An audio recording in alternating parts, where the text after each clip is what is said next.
kita mendengarkan sebagian dari firman kita, marilah kita bersatu dalam doa.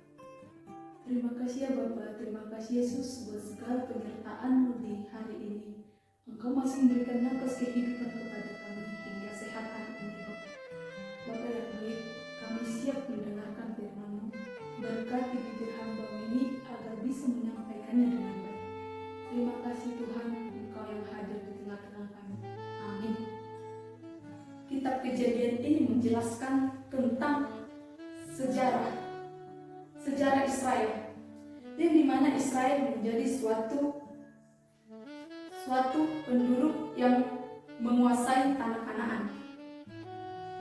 Bangsa itu juga menyadari sebagai suatu persekutuan dan beberapa suku dalam perjanjian dengan Allah. Dalam bahasa Ibrani, yang dimana YHWH berarti Tuhan Allah. Dalam PL terdapat sebuah perikop-perikop yang menceritakan tentang Allah yang memerintahkan pembunuhan manusia. Secara besar-besaran faktanya bahwa Yesus menggunakan istilah Bapa bagi Allah. Allah merupakan sang penguasa segala sesuatu, sang pencipta dan pengasih dan penyayang. Allah yang sangat tampak dalam ayat ini bahwa kita terdapat dalam suatu peristiwa penciptaan yang Allah menciptakan langit dan bumi dan segala isinya. Karena Allah menciptakan dengan indah dan luar biasa, kisah penciptaan ini dalam Kejadian 1 ayat 1 sampai 2 dan 4a tidak berasal dari suatu konflik. Tidak ada peperangan antara para Tuhan. Tidak ada satupun yang menentang Allah. Dalam hal ini kita diberitahu bahwa Allah menciptakan dunia dengan kekuatan sabda yang ilahi. Orang Yahudi secara teguh percaya bahwa Allah menciptakan dunia, ditambah dengan keyakinan bahwa Allah telah menciptakan melalui hukum Taurat. Orang-orang Yahudi percaya bahwa Allah menciptakan dunia dan memiliki keyakinan. Saudara-saudari yang terkasih di dalam Tuhan, firman Tuhan ini pada ayat ini yang pertama mengingatkan kita bahwa Allah adalah sumber segala sesuatu yang ada di dunia ini. Allah adalah yang Maha Kuasa dan Allah yang menciptakan langit dan bumi dan segala isinya.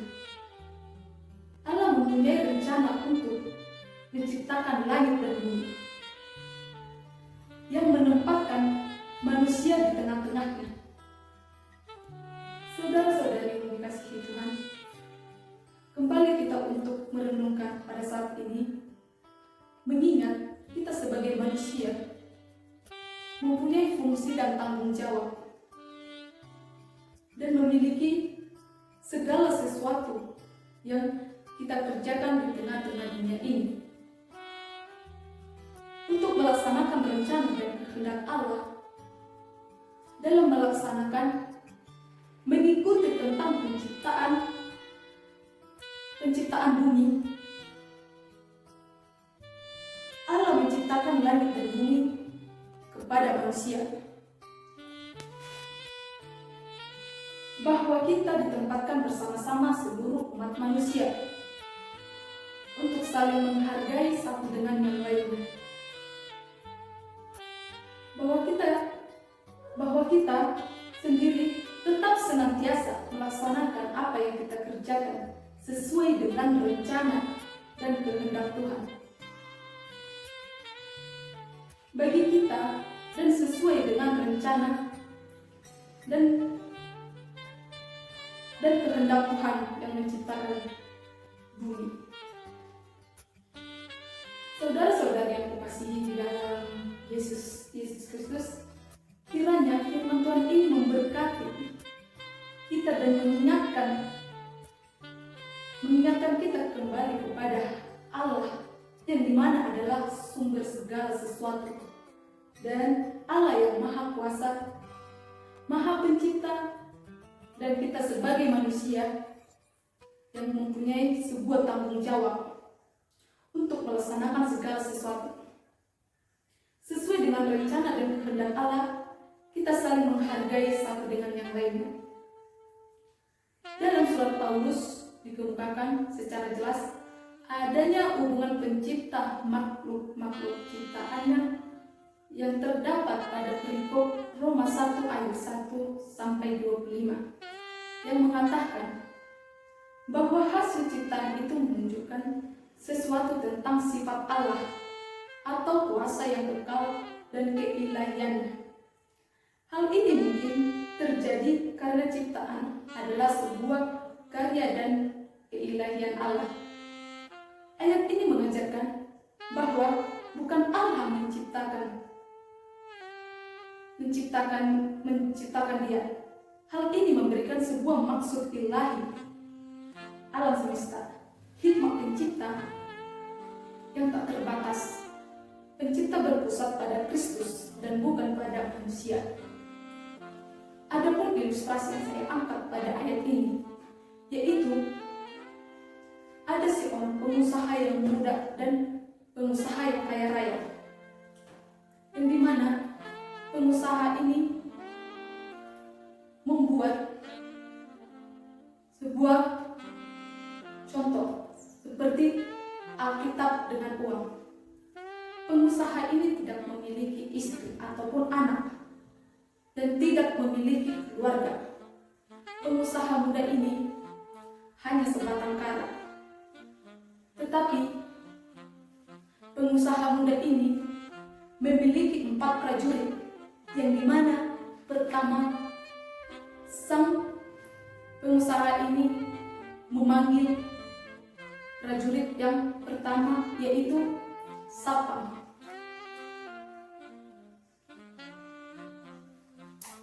Pengusaha muda ini mengatakan, "Mana kamu pilih, uang atau Alkitab?" Tetapi Sapam ini berkata, saya lebih memiliki uang, dan saya lebih memilih untuk mendapatkan uang itu, Tuhan, kata Sapam ini. Sapam menjawab, "Ambil saja uang ini." Dan orang yang kedua, yaitu tukang kebun.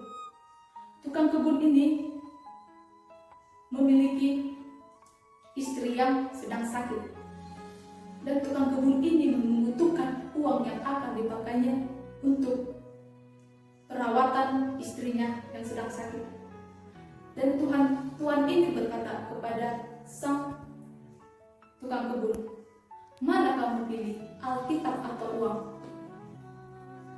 Seorang tukang kebun menjawab, saya lebih memilih untuk uang, karena istri saya yang sedang sakit. Kami tidak bisa mencari uang dalam begitu banyak hal dalam perobatan istri saya, kata tukang kebun. Lalu pengusaha muda ini mengatakan, "Ambil saja uang ini yang ada di meja untuk kamu pakai dan untuk kamu merawat istrimu dengan sehat." Dan yang ketiga, juru masak, yang dimana juru masak ini lebih memilih Alkitab. Tetapi karena juru masak ini tidak tahu membaca Alkitab, maka juru masak ini berkata, "Bagaimana Tuhan, saya tidak bisa membaca Alkitab ini. Saya juga mampu untuk dan pengen untuk mengetahui isi Alkitab," kata tukang masak. Tetapi tukang masak ini berkata, saya lebih memilih uang Tuhan karena saya akan bisa membelikan sebuah makanan yang ada di luar sana dan membeli sepatu baru dan pergi berliburan ke luar kota, kata tukang masak ini.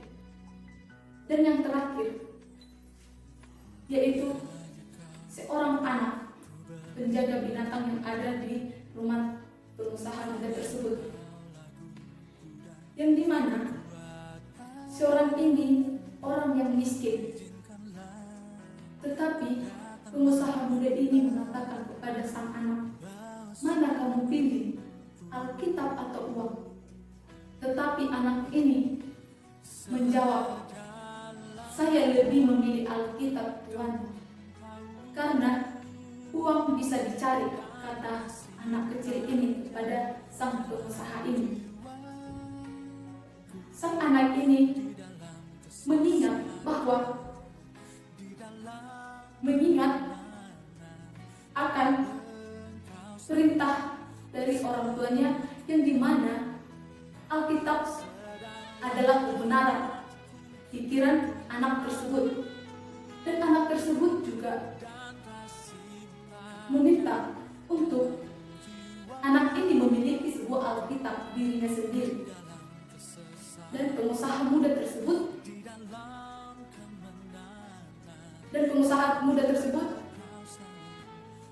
memiliki Alkitab, dan Alkitab itu juga diberikan pada sang anak. Saat diberikan Alkitab itu kepada anak ini, anak itu sangat senang dan bahagia bahwa ada Alkitab yang akan dibacanya dan diberikan kepada kedua orang tuanya, bahwa dia mempunyai Alkitab sendiri.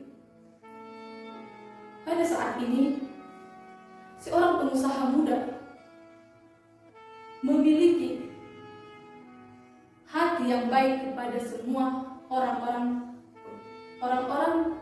terhadap prajuritnya, yang dimana dia mendapatkan sebuah pengalaman atau perubahan dalam hidupnya, bahwa harta tidak ada artinya kalau tidak memiliki Alkitab. Dan Tuhan ini juga berkata, percuma saya orang yang berusaha pengusaha kalau saya tidak memilih jalan kebenaran, kata pengusaha muda ini. Dan pada saat itu juga pengusaha muda selalu pergi untuk saling berbagi kepada orang-orang yang memiliki kekurangan seperti perekonomian ataupun yang lainnya.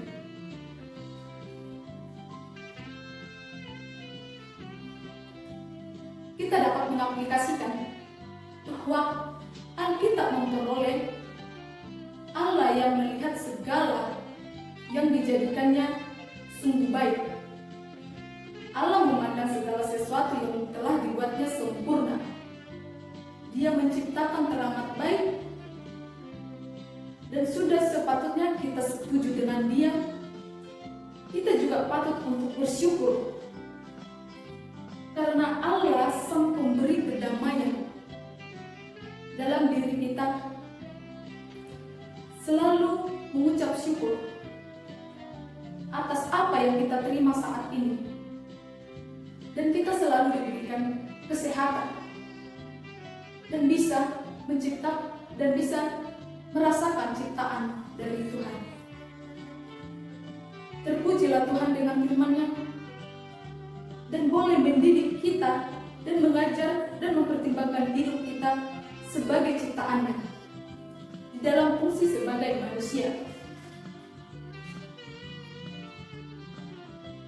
Namun, seringkali perkataan kita berasal dari roh kita, tetapi dari jiwa dan pasca indera yang kita bertentangan dengan firman Tuhan. Bagian roh kita akan dipakai Allah untuk mengucapkan firman melalui perkataan mulut kita sendiri.